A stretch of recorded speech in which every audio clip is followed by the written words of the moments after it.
Hello, good morning. জানো তো মামার বাড়িতে আসলেই আমার একটাই আবদার থাকে, পিঠে বানাও মামিমা। শীতকাল হোক বা নাই হোক। সকাল থেকে মামিমা চাল ভিজিয়ে রেখেছিল, বিকেলে জল থেকে ছেঁকে পেস্ট করে নিল।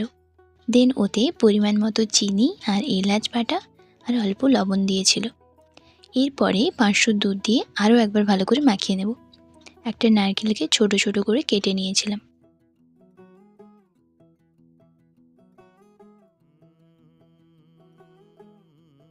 এবার ভালো করে মিশিয়ে নেব। कागज के दो पंख लेके उड़ा चला जाए रे जहां नहीं जाना था ये वहीं चला এটি हवा হলো से মাটির খোলা, যার घूमने মধ্যে का ये পিঠেগুলো বানানো तमाशा হবে।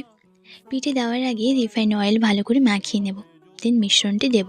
আজ मुस्कुराया যেহেতু মাসিমণি वहीं এসেছিল, जाए रे তাই চিংড়ি আর কই মাছ এনেছিল। जाने न दाए আজ এতটাই।